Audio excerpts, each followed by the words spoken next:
That clock is.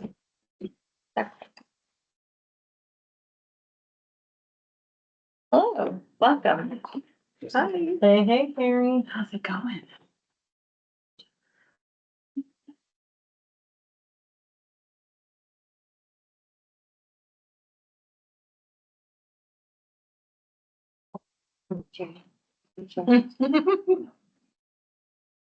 I brought my knee.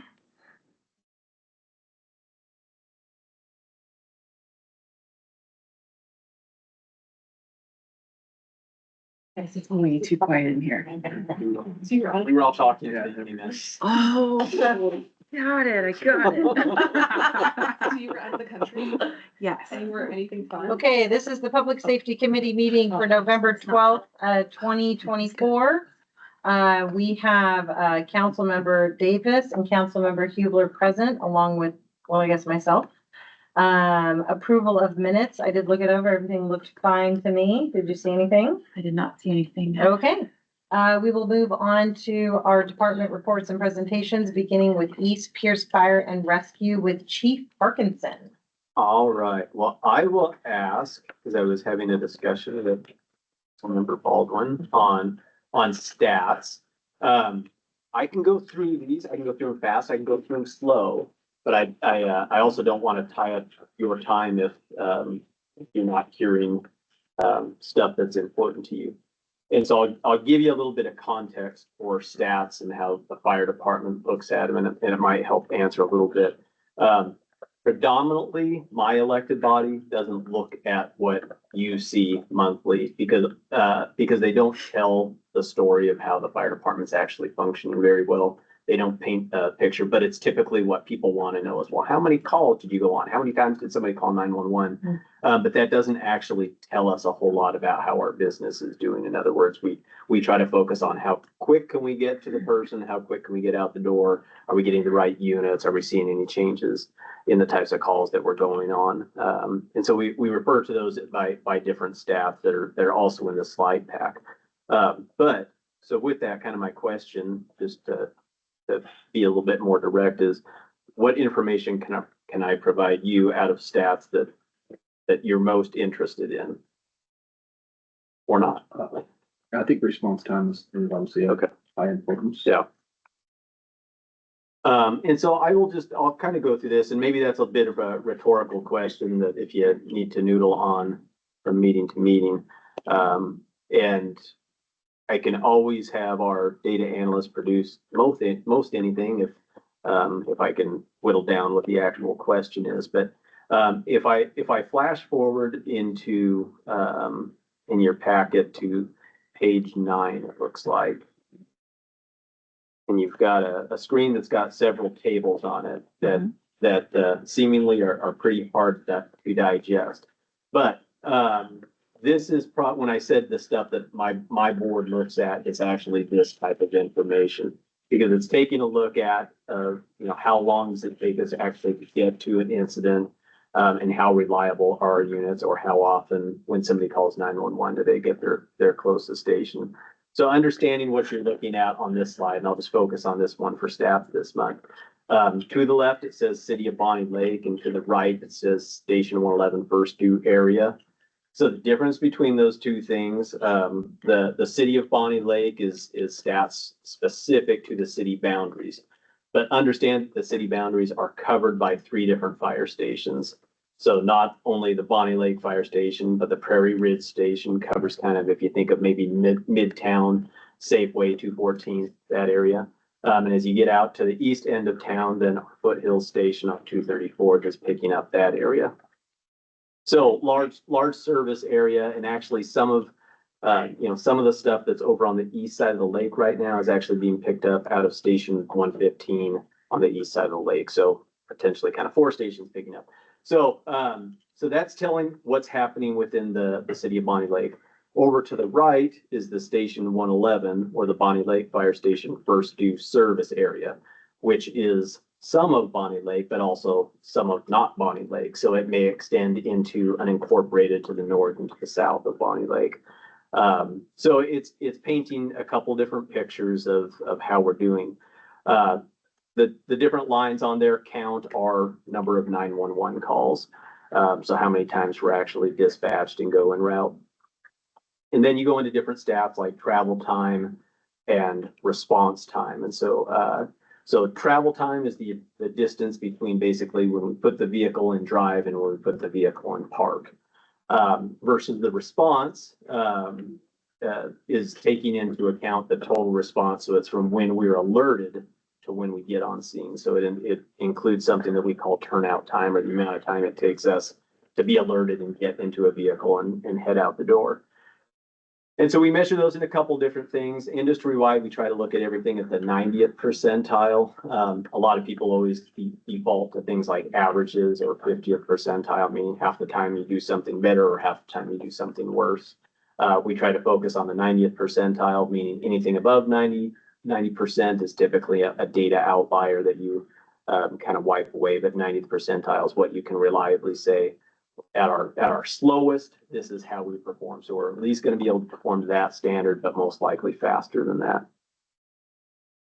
So we take a look at that from time to time. When we look at those, they're not arbitrary. The board does set up response time standards based off of population density. So if we were out in Fairfax, our response goals out in that area substantially different than if we're in the middle of a higher density area like the city of Bonney Lake or any of our other incorporated areas.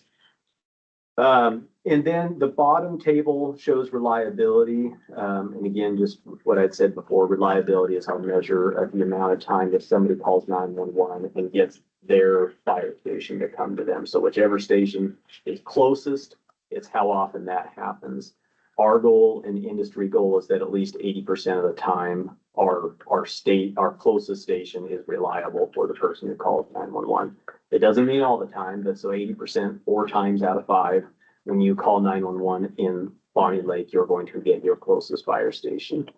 So, and again, that's our goal. That's pretty much what we see across our service areas, somewhere in the low 80s. Some of our areas we see a little bit higher reliability. And so really when we're looking at changing anything in our system, if we say, we want to open a new station, we want to add new units, we're trying to attack one of those two things. We're trying to typically either bring down our travel time or response time or improve our reliability. So that's a bit of a snapshot of kind of what we're looking at there. And that's, again, if I look at it from my elected body's eyes, those are really the core metrics that they look at semi-annually. Any questions on that? I guess I'm not really seeing the difference between, for travel time, for example, I'm assuming it's the time it takes them to get there, but then the response time is counting what? So response time is what we would call our total response. So there's a part in here that's not reported, which is the turnout time. So it's the amount of time from when the station is alerted till the crew is on the road. Okay. Which our standard is across all hours of the day, all call types, that we want to be out the door in 2 minutes. Okay. So sometimes faster, sometimes slower, depending on call type. So if they're laying in bed, sound asleep, they've got to be still out the door in their Yes. rig, Yeah. rolling out the door in less than 2 minutes. So we're looking at, it's between like 6 and 10 minutes, basically. Am I looking at that right? So if you looked at it to so that's saying for the response is between 6 and 10 minutes. Right from the inclusive time of- they're being alerted before they're on the road. Inclusive of turnout time, yes, is between 6 and 10 minutes. Okay. But in that 6 and 10 minutes, there's also, that's accounting for the turnout time in there also. Okay. If you got that all on your first take, I mean, yeah. you're doing outstanding. Yes, so it's a convincing data set. But like I said, if there's anything that any data sets or points or some more specific items that you ever want to talk about, please let me know. I know a couple months ago I was asked some information on opioid overdoses. It took me a month to get the data, but able to bring it back. So if there's stuff like that I can provide, please let me know. Any questions on any of the data slides before I move on just to general items? Just some good to knows. Number one, we'll be adopting our 2025 budget next Tuesday. So I'll report back in December, just on what was in the budget and changes that we're seeing coming in 2025. As far as station construction, we still are on track to be occupying the station across the street in December. It's really gonna be on Jason's plate at that point to make sure that we're in, but. Station 111. Station 111. It's like, don't look Are at you, me. are you talking the end of December or the beginning of December? Yeah, exactly, yeah. And then right on the heels of that, our Lake Tap Station on the west side, will open up about a month later, and then the Tahale Station about a month after that. And our last station in this construction sequence, our Prairie Ridge Station, went out to bid, 2 weeks ago, and so it closes its bid process at the end of this month, so hopefully breaking ground shortly after the first of the year. Other good to know is the board did adopt our 2025 through 29 strategic plan in last month's board meeting, so I will bring copies of that to you once I get them back from the printer. So our last plan covered 2021 through 2025, and we ended up finishing it a year early. So so we had to kickstart a new plan and get it going so that we didn't have a gap here. Just other items of interest, we did just onboard our second mechanic. For the last 5 years or so, we've been operating with just one mechanic. We've so doubled our staff size of people working on emergency vehicles too. And then just other interesting tidbits. So we have our ladder truck, which is stationed out of Sumner, and at that same station, we have a backup or reserve ladder truck. It was involved in struck by another vehicle in the last couple months, and it was enough damage to total the ladder truck. But again, if you're not aware of lead time for us, a ladder truck right now, if we place an order today, we'll be here somewhere in 2030. So it's about 5 to 6 years to get one. Fire engines are about a year faster than that. So they're around 4.5 years right now to turn around. So when we have accidents, what used to not be such a devastating incident for us, if we have things like that happen, there's just nothing out on the market that we can go snatch up. There's no car lots for fire engines sitting out there with that we can just go turnkey. Everything has to be custom built. So, so that is all I have. If there's any questions. I just wanted to verify a couple of things. You said that the station in Prairie Ridge is currently being bid on. Yes. Okay, Yeah. even though there's one there, credits for. Yeah, it's being moved From a handful, about a half mile to the west. Okay, On the one by 120. Liberty Ridge. Mhm. Okay, and then you're onboarding a second mechanic. You've been working with one, but you said the ladder truck was struck by a vehicle and it took 4 to 6 years to replace one?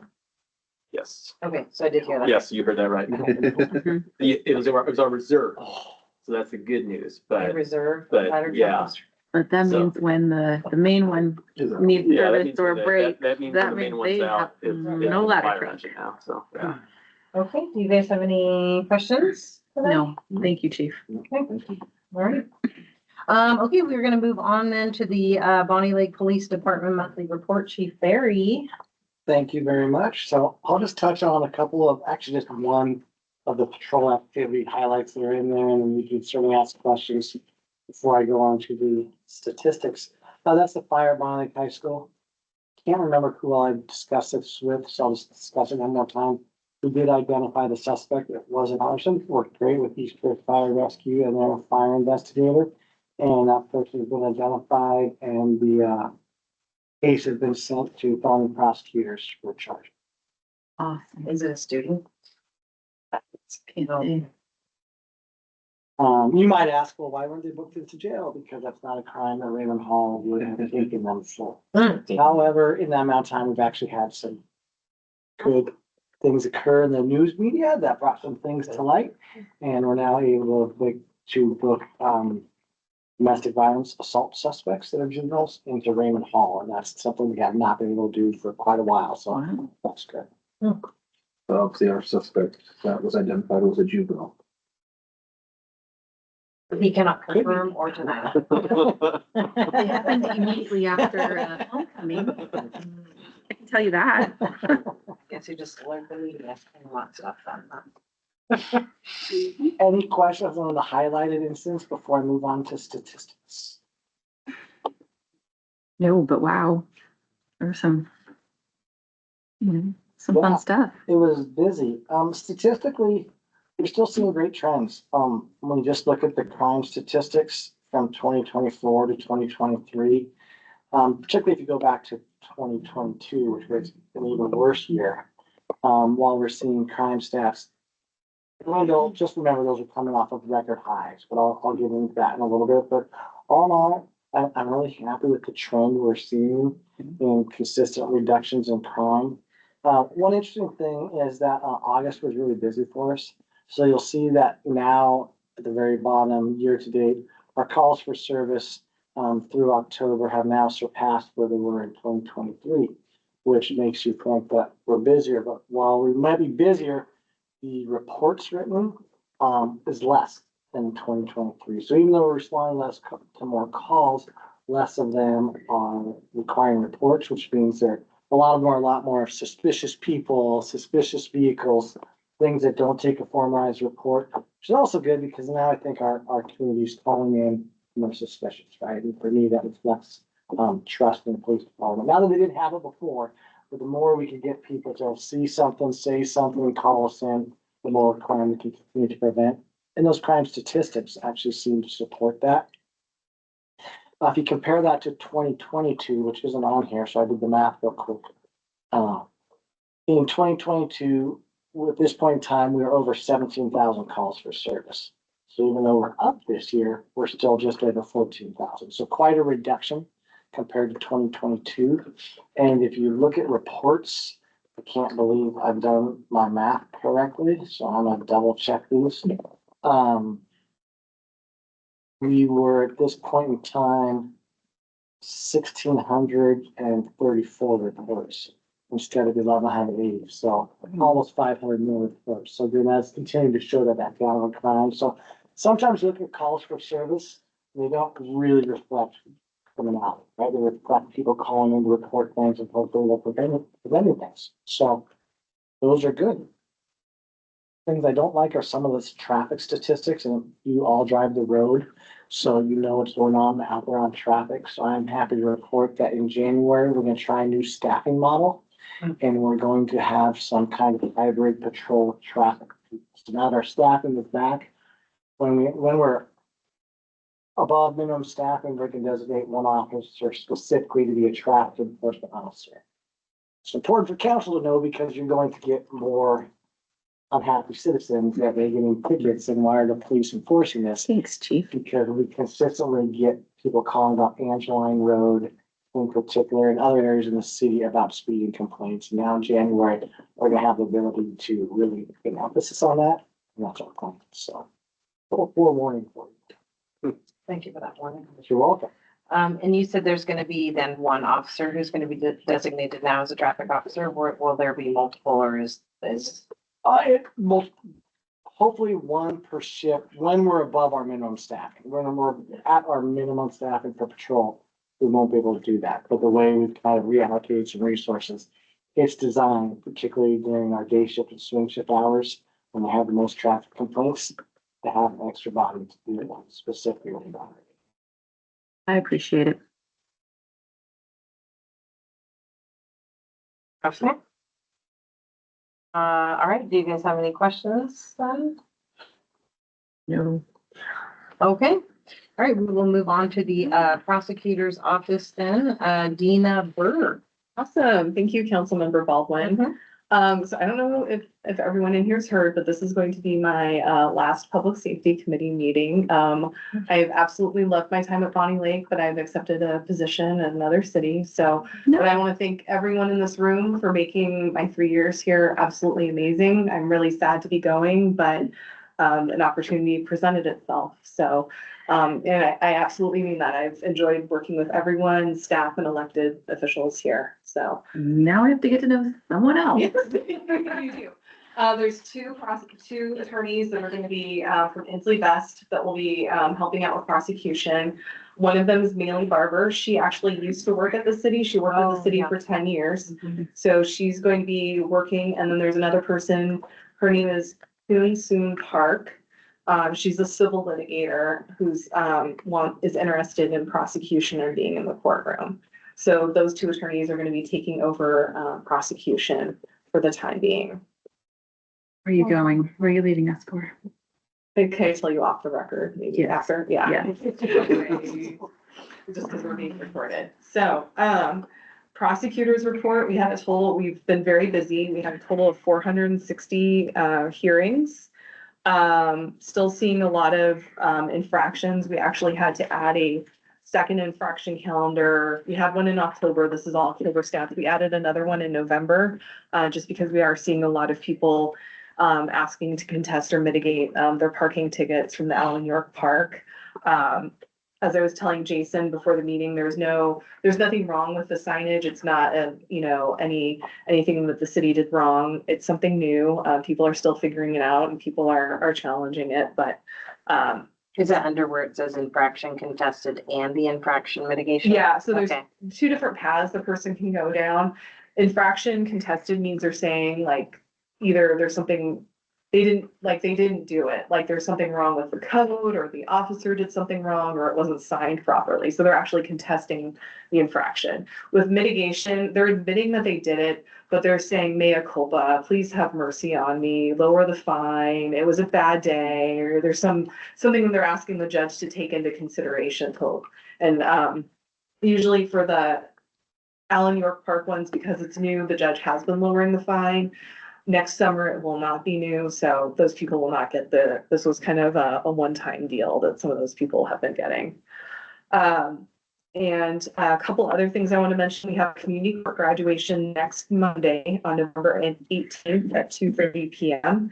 It's a really great opportunity to celebrate a person who has completely turned their life around, and is now they're sober and they're a contributing member to society. And we also have in Pierce County an extreme risk protection order hearing on Friday, November 22nd. Extreme risk protection order, absolutely respectful of Second Amendment rights, but when a person is making violent threats and taking steps, there is a mechanism for taking away their firearms. This is a person who had that happened back in October of last year. They've now also since then have had two more violent incidents since then. So we're going to be asking the judge to re-extend the protection order for another year. And that's all I have, but thank you very much. I'm happy to answer any questions. Any questions? No. Okay. Okay, very good. Thank you so much. Anna. We are going to miss you. You are delightful. Thank you. Okay, we're gonna move on to world. Code Enforcement Quarterly Report by Mr. Sullivan. Just to be brief and give the council kind of where we're at, we do come forward with just a report of where we are with cases.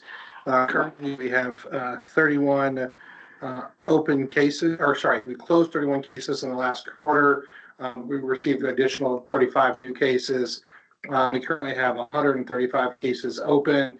Kind of the stats are there on page 1 or 21 and 22 of the packet, showing kind of where each of the cases are through their different processing. We are setting up the dumpster program, and we have about 7 people participating in that dumpster program to help people get their yards cleaned up and trash cleaned off their properties. We did have a large civil penalty settlement this year, this last quarter, in the tune of $20,000. That was one project. It was for an illicit discharge into a city stormwater pond that we had to clean up. So it was the cost that the city bore by cleaning up the stormwater pond from that illicit discharge. That was that big settlement with them. And we currently have about 6 cases that are in a different status of appeal. I can provide more information on that. One thing I forgot to include in the packet, we referenced it, was the code enforcement prioritization matrix. And so we provided that today in paper of how we prioritize different code enforcement cases or requests for actions that we receive at the city. And we kind of walk through from a high to a low based on their impact to the community or to life and safety. Illicit discharge. Yes.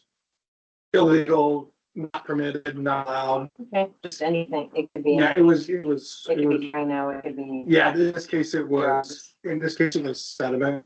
Oh, So you're not, when you're doing construction, you're not allowed to release sediment, and water on into our detention facilities. We had a construction site that was not following their erosion control plan and released a bunch of sediment into one of our detention ponds. They dispute that, but we ended up settling with them for the cost of us cleaning up the pond, and our crews completed that work in-house. Any questions for Jason?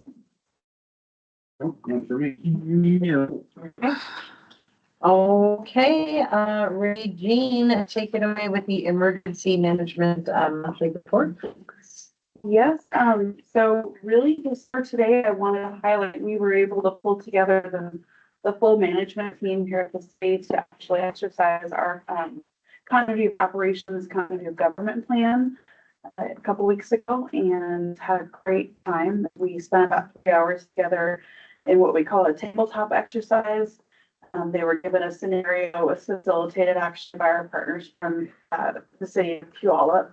And we had some external partners that came in to observe and evaluate. So City of Sumner, City of Ording, and then also the National Weather Service joined us. So it was very well attended.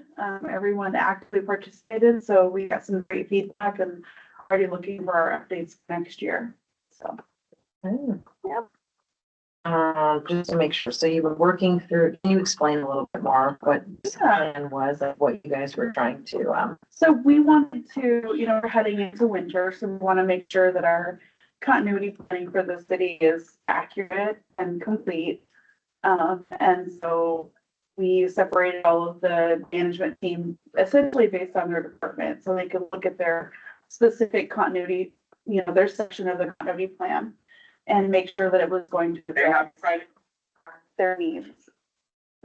So, so that's what we did. So then they were given a scenario and they had to look through their section of the continuity plan and follow through the scenario based on what the plan said they were going to do. So this was their chance to identify if there were any holes in the plan, anything else that they needed to take into account for, anything like that. So we had a great conversation. Like I said, it's already kind of leading us to update a few other things that just operationally we want to streamline a little bit, and got the jump on John for pitch sending out the staff memo early with the policy for emergency hours and such. So we have plenty of time to work with our staff and train them on it. okay, Awesome. very similar to basically a drill. Yep, specific to our group plan. Okay, very good. Yep. Okay, well, I guess. The next one. You and yeah. Okay, so I'm going to try to share my screen. Hopefully this works. We're there. Okay. So it is that time of the decade where we start our, as you know, we finished our comprehensive emergency management plan last year. Everything was finalized with that, as well as I just mentioned our COOP planning. Every 5 years, we also head into hazard mitigation planning. So part of that process includes a presentation to you all so that you know what we're doing. And hold on one second.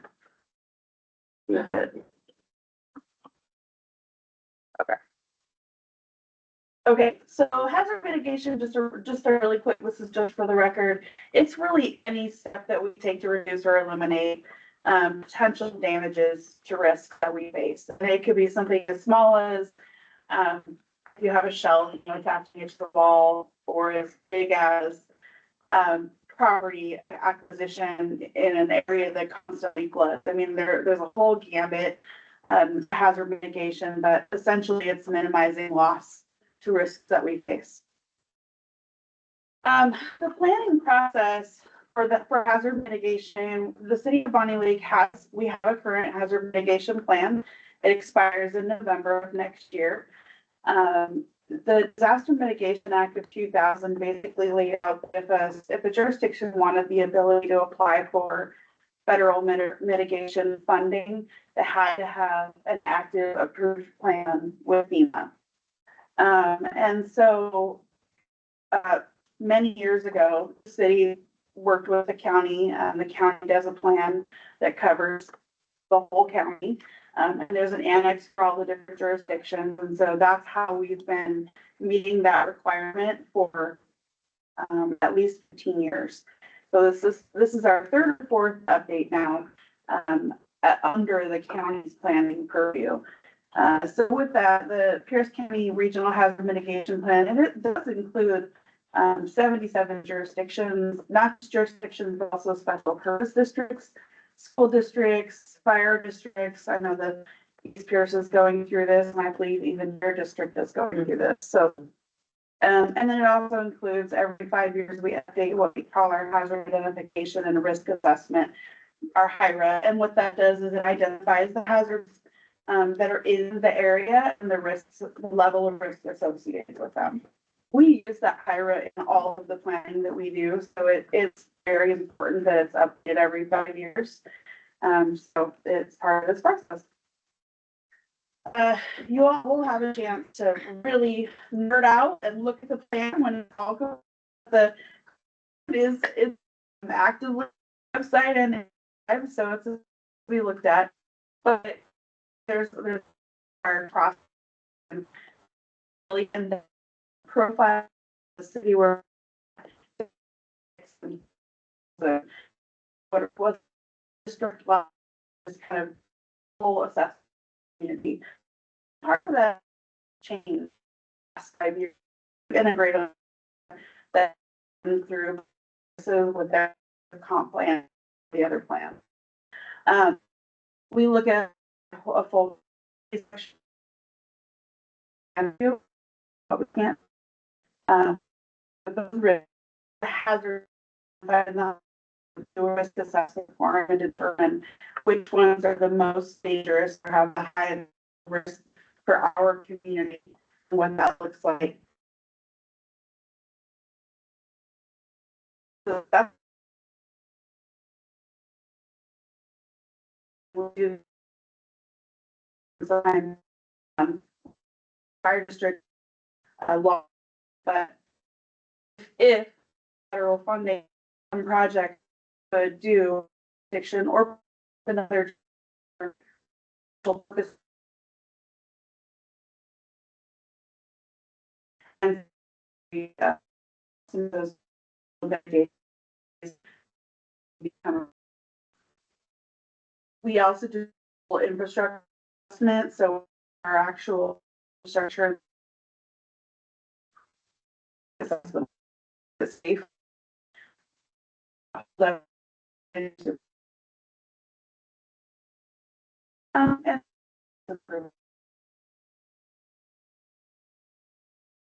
here, FEMA initiate new component required in the, you'll see more around what we call urban urban, which are all familiar, require example of the community protection happening as and you'll see the president separate all into a rounded plan. Just this.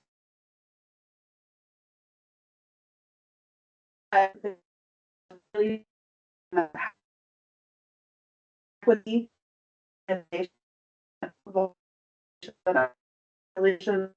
how mitigation that we're looking encompass the entire, especially take account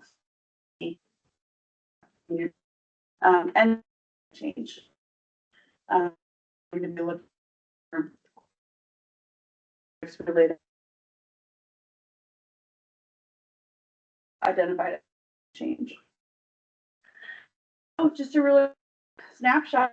So, as I said, our current is November 2020. Basically, we've already started this, but now and July, I sooner probably, but till July to finish. It's all it's a also plan. Line in July, sending it to their review. They get a turnaround. So say this is blessed. Around once they say great, you come before the council. Speak to it and by resolution. Adoption, it goes. They send a letter. We little package on the website. So kind of what our this is what our process to update the that we said about the next year. So, any questions? Any questions? You I agree. It's a plan. It's a pretty. I mean, it's pretty late. You know how we move that we. So it'll be good. Reading it here. All right. I'm not. Okay, so no. Yeah. Okay, all right, we move on to E, 24-11, R20, and the foundation, Washington State. Purchase 3 installation, by G, our branch administrator. Yeah, good evening there. Hello. I have had apply for a grant. I applied for- And in the entry door of the judge's office outside. And,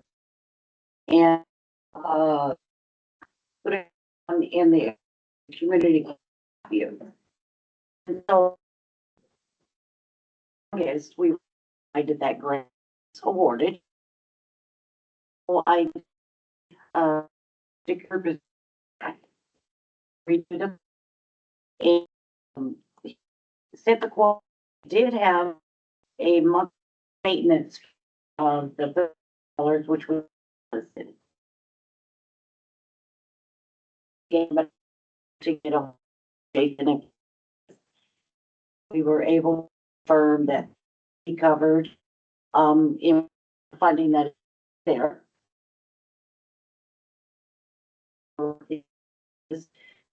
With the on it, only have $5 our fund over to his grant, the award letter. And so just asking to accept this and sign.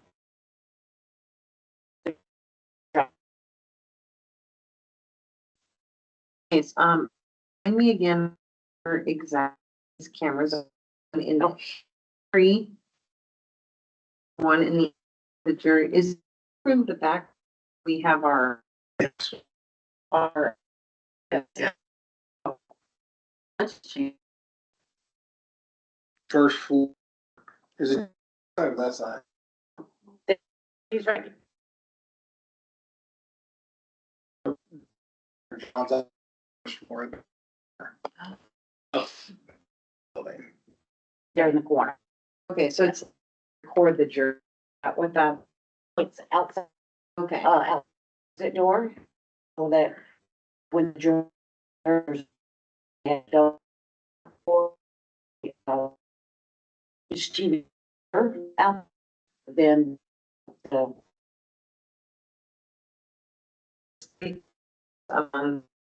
Just now for the maintenance. yes, and confirm Kelly, who did quote.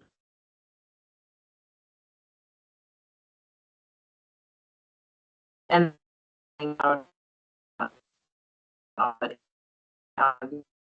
there are coming from. It's Sorry. yeah, no, 13 from Washington State Court. And, 52 done it. You put the tax. Yeah, maybe about $34 is awarded in Washington. So, Okay, Yeah. thing, it's 30 or 35 of. And then a. Okay. Month. Yeah. Okay. And that, once that $30 will come out. Review. Where is that be? Those, where the check has it, but in that check has, and it's on computer. Have 4 more cameras downstairs. I'll never look, not allowed, unless there's a. Well, I remember, I could bring it up, have them come in, and I said, yeah, for that. How the data. Yeah. Okay.